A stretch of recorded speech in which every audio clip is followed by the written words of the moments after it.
this season. I mean, Yes. did you foresee this? Did you just think with kind of the program they've been building, they were ready for a breakthrough like this?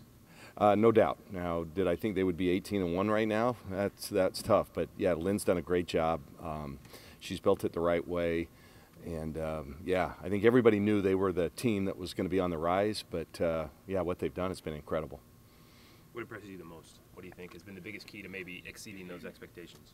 Oh, I think just their balance. You know, they can beat you in any number of ways. They're good in transition. They're good in the half court. Their spacing is incredible. I wish we spaced the floor as well as they do. Defensively, they're very sound, and then they have some stars. They have a couple players that are capable of having big nights, and then, you know, like any good team, they have that player or two that can rise up in the biggest moments, like Erica Bean did this last weekend against Stanford. You wouldn't suspect that she would go or make 5 3-pointers, and she did. So I think anytime you have a good team, they have to have not only the stars, but those players that every once in a while step up and play big. Looks like they're defending the arc pretty well. You guys obviously shoot the three well. How do you see that matchup? Well, I think it's one of the keys to the game tomorrow. You know, which team shoots better from the three, and you know, we're both shooting it well. You know, and I think the other thing is we've got to, I think, win the paint battle. I mean, they're good down low. So are we. I think whoever you know, kind of asserts themselves down there will have a better chance of victory. Your last road trip, obviously, Satu goes off one game, then Bully the next. Is that a function of not only their talent, but teams have to rely on their defense, focusing on Sabrina and Ruthie, regardless of what's going on? Yeah, I think that's what makes this team really difficult to guard and makes us so good offensively, is that on any given night, I mean, a lot of teams might have one player that's capable of getting 30 a night, maybe two, but they still have to do it, and that's tough. We've had 4 do it in conference play. Not many teams can say that. So I think it's a testament to great talent. I think it's also a testament to a very unselfish and smart team, because on any given night, you know, our kids are smart enough to realize, hey, let's feed this player. She's having a good night. And I think if you had a selfish team that worried about taking my turn shots, I think that would be an issue. But we don't. And you know, they've put themselves you know, behind team, and I think that's what's you know, I think most impressive about it. How much does that open it up for, you know, say Ruthie or Sabrina, when you have Aaron Boley or Satu who can just go off like that? Yeah, it's huge. And I tell Aaron, you know, some nights they try to take Aaron out. You know, she doesn't get many looks, similar to what teams did with Bando last year. And I always say, you know what, that's good for everybody else, because that really gives us a lot more floor to operate for Sabrina and Maite attacking the basket, or more room for Ruthie down low. So I think it's just nice to have so many weapons. As a coach, sometimes, though, there's a balancing act. It's difficult because you want everybody to be involved, but you know, that's difficult to get everybody the shots you think they need or that they want or deserve. But we're making it work so far. Between the balanced production and the three-point shooting and even short benches, it sounds like you're describing a similar team in Utah to Euros. What are differences? I mean, what are differences you're going to try to exploit and that they might try to exploit, you think? Oh, I think they're a little more patient than we are offensively. We have a lot of quick hitters that we run, and quite frankly execute well early in the shot clock. I wish we had a little bit more flow to our offense. I think we've struggled with that the last couple weekends. You know, I think they have you know, with Ruthie, you know, she's not really a three-point threat, but they actually run a lineup for a good portion of the game where they have 5 players on the floor who can all shoot the three. So they're going to spread us out, and that will be a challenge. So, and their coach, Lynn, is a lot cooler than I am. So those are that might be the biggest difference in contrast in the game. With what Satu's been able to do, especially recently, what do you think that says about, you know, women who are coming kind of from where she came up from Europe, not playing a whole lot of American competition, and now she's obviously excelling against the best? Yeah, I think you know, the emergence of her as a star, I think, has made us so much better. And you know, it takes a little while, especially when you're coming from you know, internationally. We're just not used to the competition night in and night out, and the depth and the talent and the quickness. And she's just adjusting to it. And you know, we can't forget she's just halfway through her sophomore season. So I think you know, she's still, the sky's the limit with her, and she's still got areas where she's got to improve and will improve. But boy, I think we're seeing, you know, the making of a star right before our eyes. It seems like every game she just does something different, and And I call her one of those wow players because in any given moment, she can make that wow play that you've never seen before. And so, yeah, she's a pleasure to coach. And I'd like to trade, futures with her. She's got a great future. I think 6 of the 10 best attendance numbers in this building have been this year. What does that kind of say about the support in this community? Oh, the support's been awesome. I really hope that everybody shows up tomorrow, especially. And I think it's a testament to, a great talent on our team. There's no question about it. But the fact they play hard, they play well together. They play with passion. They're fun. They're accessible. I mean, they stay after every game, sign autographs, and take pictures with people. I think that's, in women's basketball, that's what sells, and people like that. They want that one-on-one, that feeling that, this is my team, and I think our players have connected.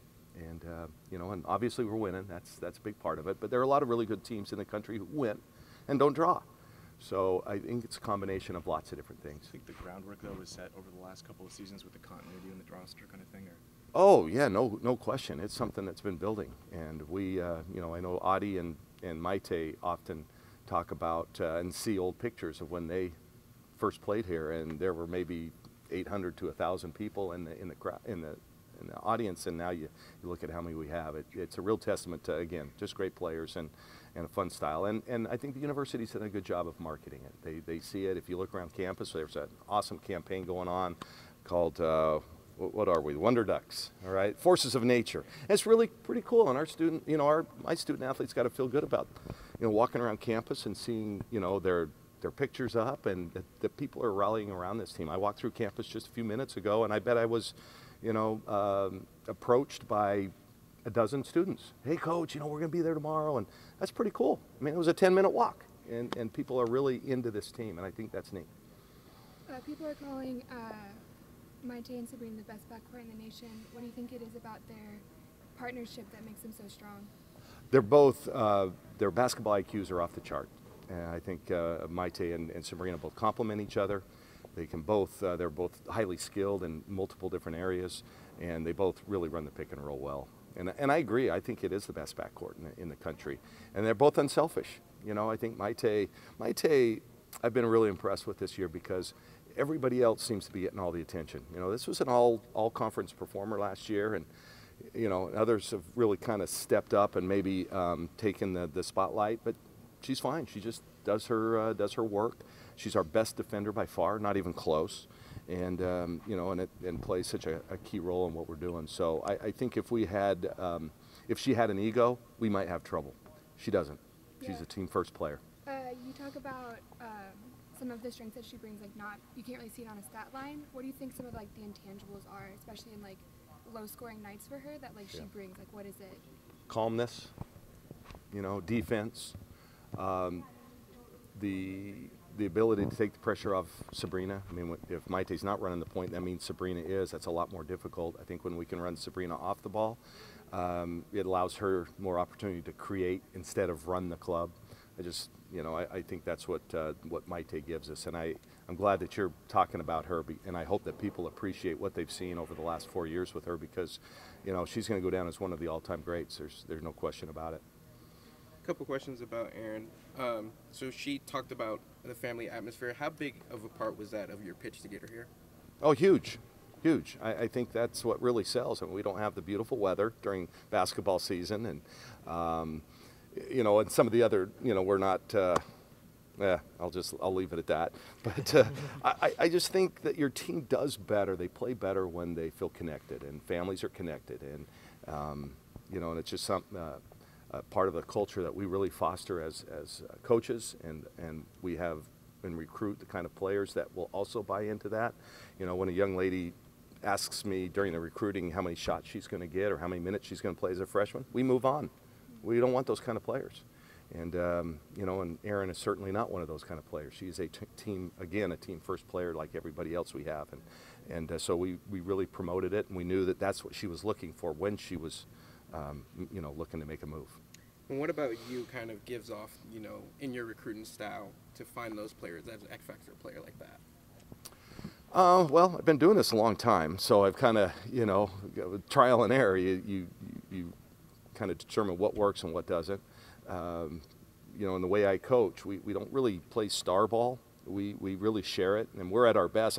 Here I am talking to our team. We're first in the country in most offensive areas, you know, points per possession and points per 100%, on and on and on.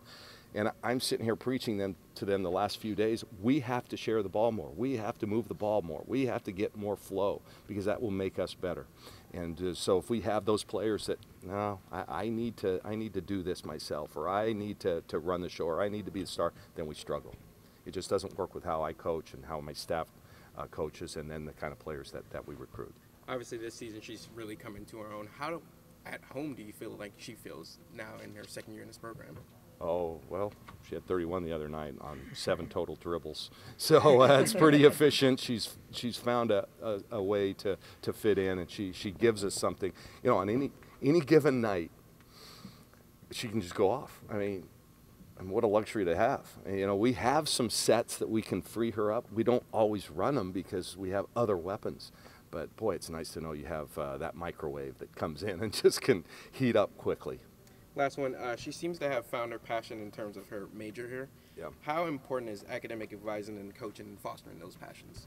Well, you would have to ask her. I know that Oregon offers every resource that a student athlete needs, even especially the student part. She's a great student, super bright, so easy to talk to. I walked across campus, you know, with her today. She was on her way to class. She's so well-spoken, articulate, knowledgeable.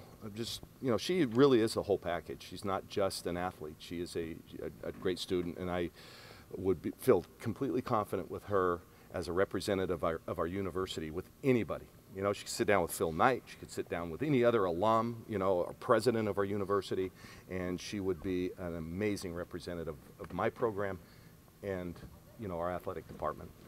Going back to Sabrina, obviously the projections came out about the WNBA, and she was selected as the #1 overall. What is going to be your pitch to keep her here? Oh, I'm not going to make a pitch. I'm going to support her in whatever she decides she wants to do.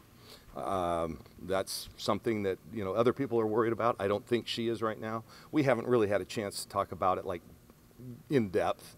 You know, we talk about it superficially, you know, from time to time, but I don't think she's worried about it. She's going to have time after the season, and I think depending on how well we do, I think we'll help determine, you know, what that decision is. But yeah, she's going to have to answer that. Either way, I'm going to love her. So she's part of, you know, our family forever. What do you feel like she needs to work on potentially to play at that level? Oh, a lot. I mean, everybody has to continue to improve, and she's, you know, she's not perfect like any other player. She's got to continue to get better defensively. She's got to be more consistent, and, you know. So, but I could say the same about everybody. I'm sure Gino said the same about Sue Bird and Diana Taurasi when back in the day. You know, that she's still young. She's what, 21? I don't know, 20, 21? 21. Yes, I think she just turned 21. I hope she did the right things on the day she turned 21. But anyway, yeah, that's something that we'll worry about at the end of the year. Have you ever had to deal with that though, as a coach, with an underclassman that's strongly considered? No, but I'm more than happy to be like John Calipari. You know, I'll be the 3 and done, the 3 and done coach. No, you know, it's all an age deal, I think. And as long as she's taking care of business academically, and I think she is, then listen, I don't want to hold them back. You know, she's got a chance, however, to be an icon. You know, I tell people all the time. You know, I coached Courtney Vandersloot at Gonzaga. She's the only player in NCAA history, male or female, with 2,000 points and 1,000 assists in a career. The only. Think about that. In the long history of men's college basketball, nobody ever did it. Well, Sabrina's on pace to be the second to do that, plus at 1,000 rebounds. Those are iconic numbers. I mean, that's incredible. That's something that may, in our lifetimes, never be broken. So, you know, there's pros and there's cons. And, you know, like I said, I love and support Sabrina, and I will, regardless of the decision she makes. Coach, Sabrina said post-game that Satu's been making some serious improvements defensively. What have you been seeing out of Satu during practice that's led to that? That she's moving her feet better. She's in a better stance. She's using her length a lot better. If you notice, she's not fouling as much. Knock on wood, because we don't want her to get in foul trouble now tomorrow. But those are the mistakes she made last year. You know, always seemed to be battling foul trouble. and she's just learned to use her body a little bit better. What do you think she like improved on from last year? Like, what do you think she worked on during the offseason that led to that? Oh, I think her aggressiveness is where she's made the biggest difference. She's not just a shooter now. She is attacking the basket. We're posting her up a little bit. She's hitting the boards better and getting some scoring opportunities there, getting to the line more this year. So I think it's mainly a combination of her aggressiveness and diversity in the way she can score. Do you think that could really come into play against Utah? You mentioned. I sure hope so. Yeah, I sure hope so. We need to have a good game tomorrow night. And she is going to be an matchup problem for them, I think, because they have 3 guards that they go with. And so, you know, if they defend her with a smaller player, then we'll try to take advantage of that. What do you think are going to be like the biggest individual matchup problems like against Utah from player to player? Well, again, their ability to play 5 out. So that means Ruthie's going to have to be chasing a smaller player around the perimeter, and, you know, that's something new to her. No, I think the 2 teams match up well with each other. It should be a really good game, really good game.